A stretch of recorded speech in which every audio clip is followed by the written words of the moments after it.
Hi everybody, I'm Jack and this is Raw Tropical Living. Thanks for joining me today.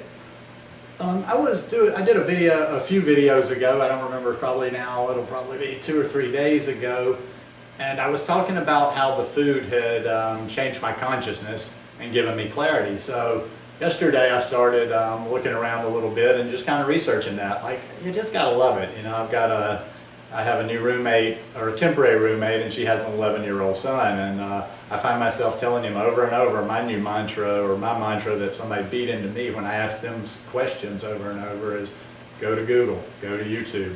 You can find so much stuff just doing searches on either of those. So I started searching food and consciousness, you know, raw food and consciousness, vegan food and consciousness, and it was pretty interesting, some of the things I found. I just thought I would share a couple of the better articles that I read about it, and I'll put the articles in the link below, because I'm not going to sit here and read them verbatim, although I will go through a fair amount of them. Oh, here's a quote that I just cut and pasted into these notes for this one that this doesn't really necessarily have anything to do with the consciousness, but maybe it does. It's just something I saw earlier today and wanted to share. If you want to fly, give up everything that brings you down. So, maybe giving up the foods that are heavy and keep us down. Maybe we're flying towards our consciousness, or maybe that's the analogy, or maybe I'm just reaching there. Okay, here's the first one. I'm going to get it. The second one is a little bit deeper on a different level. What is consciousness? Some explain it as simply the act of being cognate, which really means to be hip, aware, or wise to one's situation.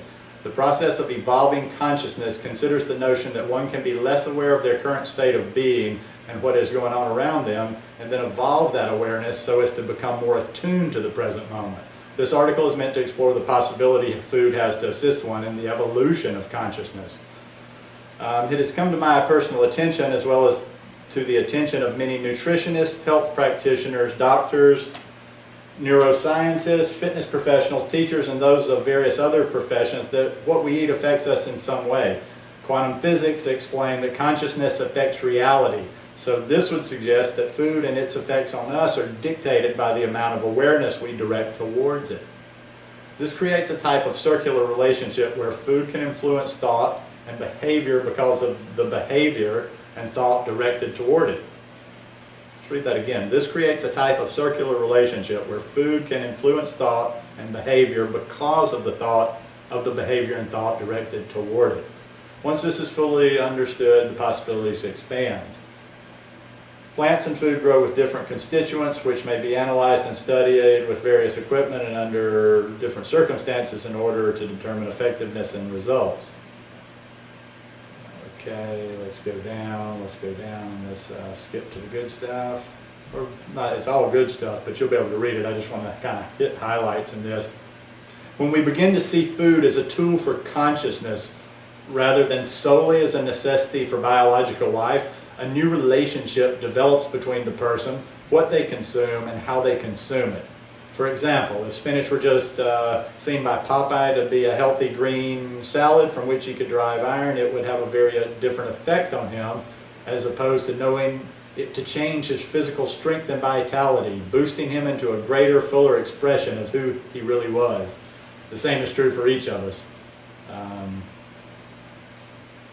And here's just a few. This gets a little stranger. I don't know about this part of the consciousness, but I'll read it. Turnips.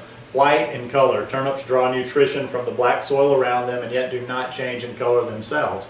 This speaks to their ability to transform dark energies in one's life, especially the darkness of winter and how it affects people in the darker months, since turnips thrive in the colder soil.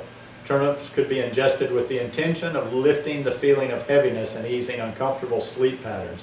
This root vegetable, when eaten with intention, can help one with astral dream work and to remember dreams better.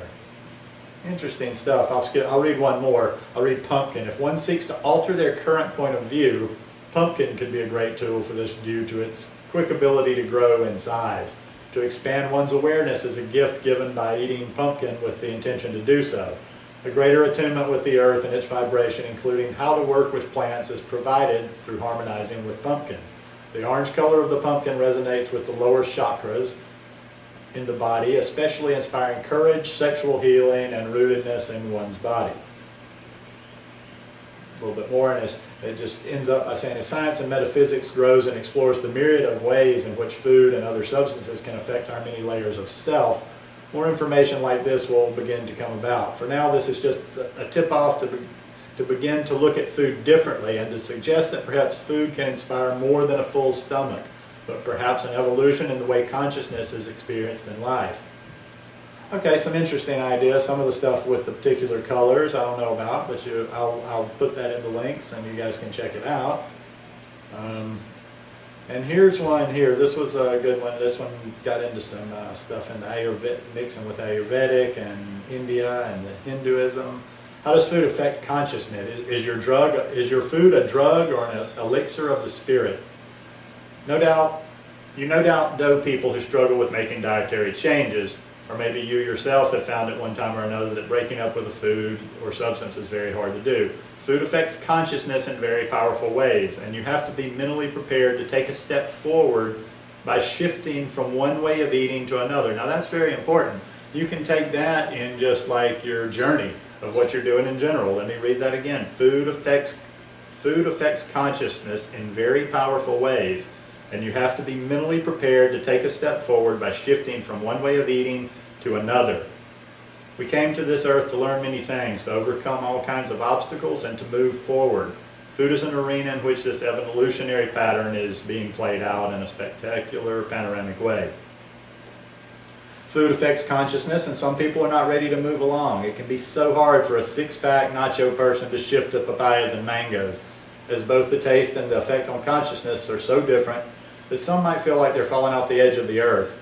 They then hurry back to the familiarity of their comfortable diets and the familiar consciousness of the couch potato or the strong earthbound man or woman. Now this is not to imply that there's anything wrong with this. In truth, it is what it is. We can put aside value judgments so that we're compassionate enough to see the perfection in it all. Now, my time will get here. I can't do videos over 15 minutes, so I'm not going to read everything. I'll try to stay under that. Truly, food carries vibration, as does every living thing. Sattvic foods carry expanded amounts of prana or life force, also called Shakti or consciousness or the force. You have to be ready for sattvic foods, as they can move you to a level of consciousness that might leave you, like Alice in Wonderland, wondering which way is up and which is down. That's why you might hear people say that they need their meatball pizza. It's familiar and grounding, and it helps them feel safe in their own place in the universe. But when someone is ready, then beneficial, life-transforming shifts can be accomplished. You just have to stay alert and tuned to that readiness. Let's take a closer look at how food affects consciousness. As you no doubt know, food can affect moods. It can affect the neurotransmitters of the brain.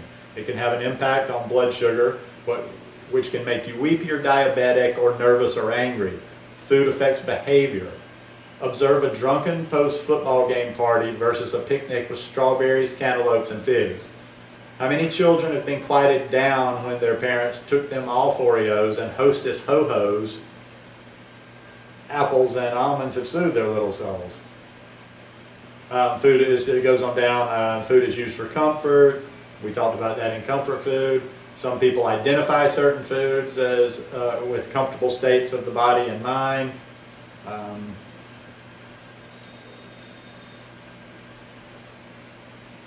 There are conscious realizations. There are other consciousness states connected with food.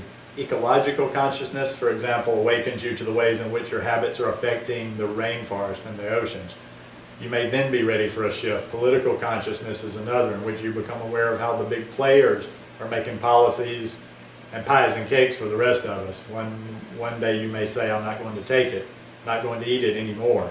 And this can also be, this fits perfectly for veganism, when people come to the consciousness that they don't want to take the life of or to cause suffering to another sentient being just for their own consumption.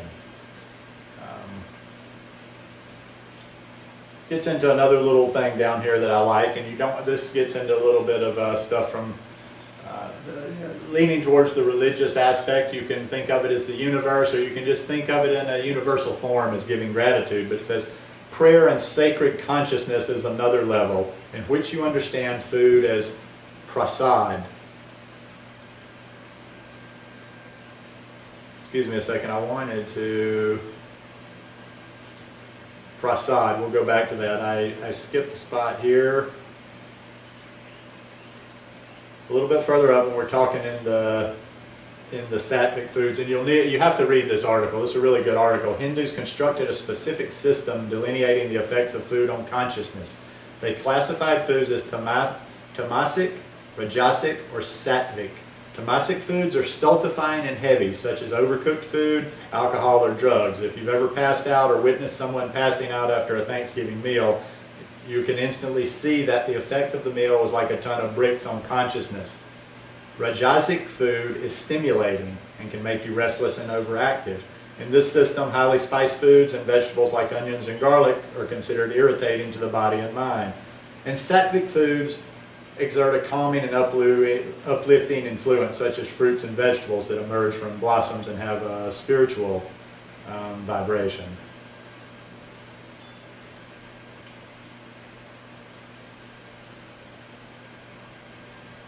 Okay, so back to where we were.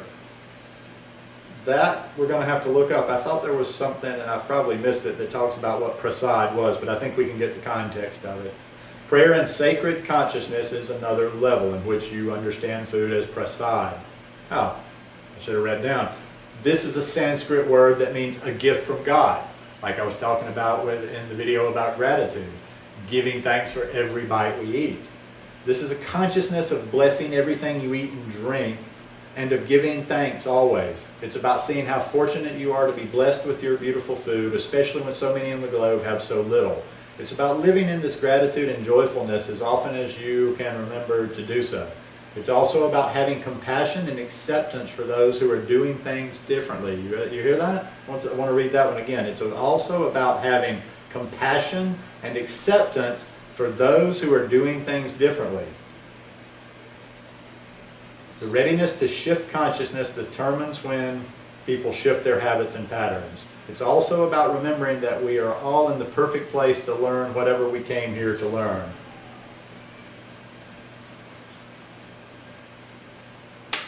So, what can we take from this? One thing I'm taking from this is, yeah, food definitely affects our consciousness. And you know how I talked about the people that eat vegan, or say they eat vegan, or say they eat raw, that are really nasty? Well, that's just another way. If you still have like feelings like that, you know, I talk a lot about using your intuition of how you feel in your body, but that's also another little indication that we can use. Like if you're not, you know, are you having all these unpleasant thoughts towards others? I mean, or are you accepting towards others? What's your demeanor towards other people? How do you think? What are the thoughts that go through your head? So yeah, anyway, the food affects the consciousness, and that's just another reason to get to the other side, wherever you are on your journey, because you're going to get to a consciousness. It's a place that if you haven't gotten there, that somebody can't describe to you. I'm not going to describe it, and I'm not even going to tell you that I'm there and can't describe it, because I hope I have so much further to go. But maybe that's just different levels of consciousness, you know. I feel like I'm at a beautiful level of consciousness right now, but I'm a baby. I've just begun this journey. I'm less than a 2.5-year-old, so we'll see. Anyhow, I hope you enjoyed that one. If you like it, give me a thumbs up. Hope you'll subscribe to the channel, and tell me if you like videos like that. Tell me if you like kind of pondering issues. I mean, this is on the food. It is talking about how the food affects us, but anyhow, have a wonderful evening, and I hope you are having a great week. Peace.